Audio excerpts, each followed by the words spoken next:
میں نے آج تک نہیں دیکھا کہ کسی مردے کو سفید رنگ کے علاوہ کسی اور رنگ کا کفن دیا گیا ہو، کالے رنگ کا، نیلے رنگ کا، پیلے رنگ کا۔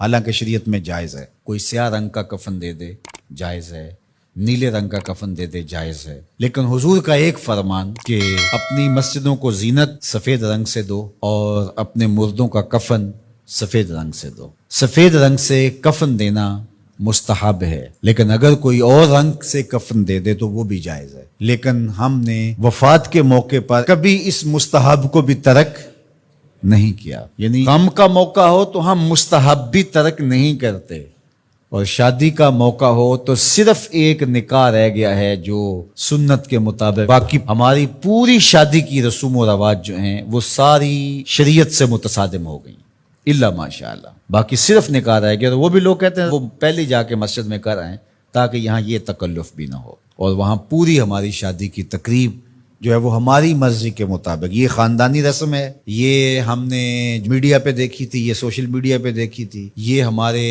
ایک دوست کی شادی پہ گئے تھے، یہ ہم نے وہاں دیکھا تھا، اور کتنی تہذیبوں کا مغلوبہ بنا کے ہم ایک تقریب کرتے ہیں اور اس میں ہماری خواہش ہوتی ہے۔ ہم شریعت سے نہیں پوچھتے کہ شریعت اس کے بارے میں کیا کہتی ہے۔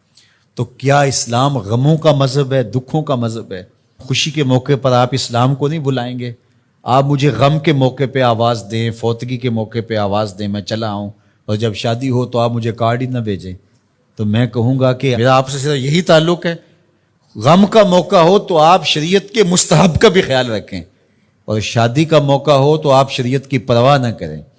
تو یہ تو پھر آپ کی مرضی کا دین ہوا نا، جہاں چاہا اس کو پسند کر لیا، جہاں چاہا دین کو چھٹی دے دی۔ کاروبار میں، اپنے طرز زندگی میں، اپنی سیاست میں، اپنی پارلیمنٹ میں، اپنی کچہریوں میں، اپنی عدالت میں، اپنے میڈیا ہاؤسز میں کہیں دین نہیں ہے۔ دین کہاں رہ گیا؟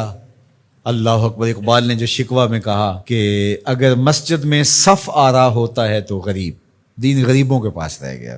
دولت بڑھتی جاتی ہے تو دین بھی مرضی کا ہوتا جاتا ہے۔ مولوی صاحب کو پابند کرنے چاہتے ہیں لوگ کہ آپ اس طرح کا دین دے جس طرح ہم چاہتے ہیں۔ تو یہ تو اپنی خواہش اور آرزو اور تمنا کا نتیجہ ہوا۔ تو اللہ فرماتا ہے پھر یہ کیا ہوگا اگر تم ایسا کرو گے تو آخرت رہی، وہاں تو اشد عذاب تمہیں ہوگا ہی، دنیا میں بھی تمہارے لیے خزی رسوائی ہے۔ اور آج ہمارا مسئلہ کیا ہے؟ آج ہم نہ دنیا دار ہیں نہ دین دار ہیں۔ کافر تو سیدھے سیدھے کافر ہیں اور اپنا ان کا نظام ہے اور اس نظام کے مطابق چل رہے ہیں، اور ہم کیا ہیں؟ ہم رادے بٹیر اور رادے تیتر۔ کبھی ہم کہتے ہیں ہم مسلمان ہیں اور کبھی کہتے ہیں نہیں، ہم جدید تہذیب کے نمونے ہیں، اور ہم اس صورت کے اندر اپنے آپ کو دکھانا پیش کر رہے ہوتے ہیں۔ تو ہماری شکلیں روز بدلتی رہتی ہیں۔ مسجد میں آتے ہیں تو ہم ٹوپی پہن لیتے ہیں اور پھر ہم ٹوپی بھی وہیں چھوڑ جاتے ہیں، اور میں کہتا ہوں نماز بھی وہیں چھوڑ جاتے ہیں۔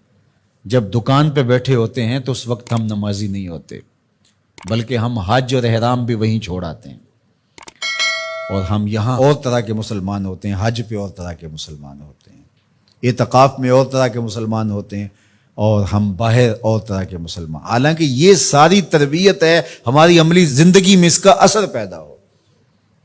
جب سجدہ کریں تو سجدے کا نور لے کے گھر پلٹیں، جب رکوع کرے تو رکوع کا جمال ہمارے ساتھ سفر کرے، جب حج کرے تو حج کا نور ہمارے ساتھ اتر کے آئے اور ہم اس کو معاشرے میں بانٹیں، اعتکاف کا جمال ہماری طبع کے اندر راسخ ہو جائے اور ہمارے اندر جو ہے وہ نور بکھیر دے۔